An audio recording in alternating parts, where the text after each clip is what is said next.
Let's start earlier on. You guys had a pretty strong tribe. You didn't have to go to tribal for those first few days. What was the tribe dynamics like on Soka for you?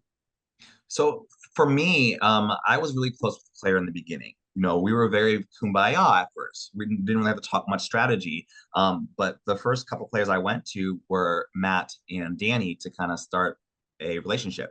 And so I talked to Matt a lot. And then when he and Franny started to talk more, I think it kind of put me on the outs there, but I never felt that. So I thought I was good with them. And then talking with Danny, like we were always talking, he talked a lot to Heidi, so I thought I was good on that side as well. So I thought if anything was balanced, I was in the swing vote position. Obviously, I was not. I was fooled. They got me. So then when week three, we see your name does come up when you're headed to tribal. But it did seem like Danny saved you. Did something change between then and when you went on the journey tribe swap? Not really, actually. Like, so no, not that I thought didn't. Are you talking Right. about when Claire went home? I'm sorry, I'm jumping. Yeah. Okay. Oh, so we went kind of back. No, I was really close with Claire, but because of the situation and everything, it just made sense for her to go at that moment in time. Mhm. And so when we got back from that, I thought everything was the same. I didn't feel any shift or any kind of toss behind my back. They covered it very, very well.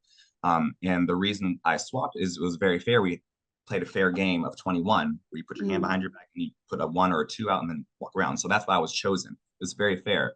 Um, but that's just how kind of it all went down. Okay. Okay. And then when you see that you're headed to Tika, which kind of seems like a wild card of a tribe, what were you feeling then?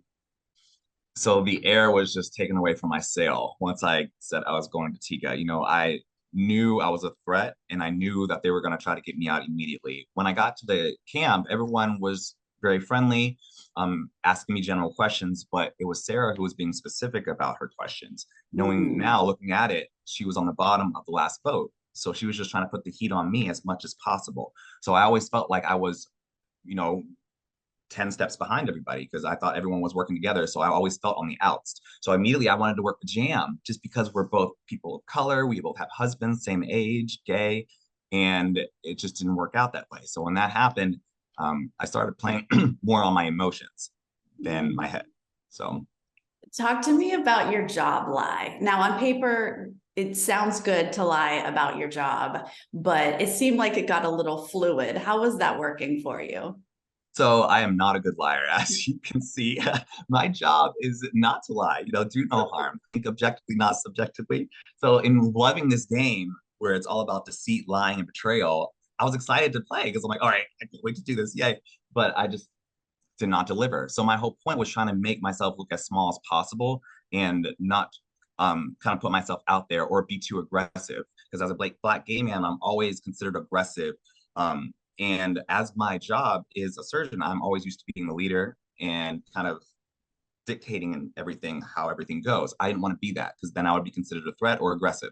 So I was trying to make myself look as small as possible and prove my physical prowess by saying physical trainer. The deliverance was not there. But that was my mentality going.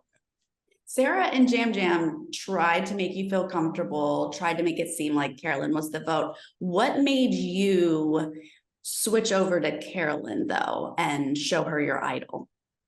So when I got there, I wanted to figure out the dynamic, who was working with who.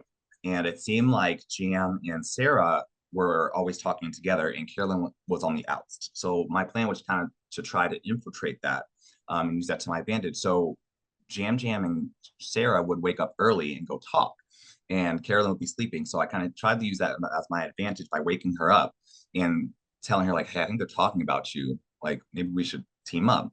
And then once kind of she got wind of that and Jam and her kind of had their little argument, that's when I said, okay, I have an idol. I hope I can trust you. And then at that moment in time, I thought she was going to trade some information with me. She didn't give me too much, but that was my whole plan with that. So, why did Sarah end up being the vote and not Jam Jam? Oh, it turned out to be Sarah just because I didn't really trust her because when I got there, she was just interrogating me and asking all these questions, right? And at that moment in time, I was like, I can't trust her. Like, let's just get Sarah out. Honestly, I Mhm. don't know why it wasn't Jam. To be honest, it should have been. But it just kind of lied on Sarah, and it was probably more so Carolyn's idea too. So now you guys are all on the beach together, and we kind of see you stuck between lies. We're telling different stories about your fake idol. What was this strategy? How were you feeling about this?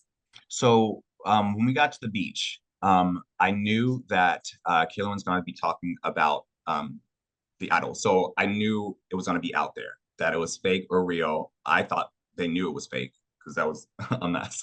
So I was like, well, let me try to use this to my advantage. So I told Brandon, like, I do have an idol, hoping for information and starting some kind of chaos to try to get the heat off my back because I knew I was going to consider a threat and I knew this information was going to be brought out there. And I wanted to put the heat on Jam Mhm. just because I'm just easy target, let's get him out, right? But in the long run, it did not work out so well. It looked like it was almost going to save you, the different Yeah, stories. so close, so close. So then when you were going into tribal, what was your state? Were you nervous considering playing your shot in the dark, maybe? I was nervous. I knew my name was out there, but I thought we were Soka strong. So I thought Mhm. we were going in with the numbers. I'm like, no, I'm not going to play that. I'm not going to say anything. And then voting at first, it was Kane to put his name down, but things changed, like Heidi was saying, so quickly. And I was more focused to get Kane out beforehand because I could get Carolyn back on my side because she thought I was on the meat brigade, and I didn't want anything to do with that, but I wanted to work with Carolyn. So doing that, I think would have proved that I was not a part of that, you know, alliance, I guess. So when Carolyn and Jam Jam were holding your fake idol and it's like falling apart, is that just like killing you inside? Oh my gosh. Okay, so let me tell you this. When she got back from that journey with Brandon and Danny, her vibe towards me completely changed because we were fine. We were together. Our next thing was to vote Jam out. But when she got back, I could feel the vibe change. So, and when she told me I was a part of the meat brigade, I was just so emotional. Like, I'm not, like, stop, like, no. And so I was like, I have an idol, so it doesn't matter. And then I brought it out, and I don't know why I did. And immediately when I handed it to Jam, I'm like, what am I doing? Oh my gosh, this makes no sense. I snatched it back. So my head was all over the place. And I knew they knew it was fake at that moment in time. So I was like, okay, I'm going home then. Like if we go back, I'm going home. They're gonna get back together. So I was just doing whatever I could. Yeah. And you got some extra days. I mean, Yes. unfortunately for Matthew, but good for you, right? And if I could change anything, when I got that news that Matthew was going home, I wish I would have like said, "Ha, it's fake. You guys knew that though," and made it a whole haha moment and teamed up with them too. And I wish Mhm. we could have gone together through. But for me, I realized I'm an emotional player. I play emotional. So I think when James and I didn't work out, I immediately couldn't trust him anymore, and that just kind of crumbled. Yeah. And was that a surprise to you that you were more emotional out there than you thought you'd be? Absolutely. I thought I would be in more control with my emotions just because my job is to not think with your emotion, think objectively. And so going out there, you do get attached to these people very quickly. And I did not think it would have been like that. So voting people out was really hard when people don't want to work with you, which is how I felt after that jam vote. I took it very hard and it deterred me. Mhm.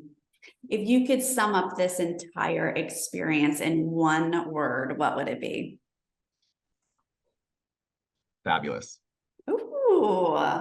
It was a fabulous experience. And I would do it again in a heartbeat. In a heartbeat. Best thing out there was the sunrises and sunsets Mm. and not having a phone. Oh, when I got back, I was like, I didn't want to be on my phone at all. I was like, it's fine. Gosh. But yeah, Oh, it was so beautiful. that's so good to hear. Well, thank you so much for your time today, Josh. Thank you, Sarah. Have a great day.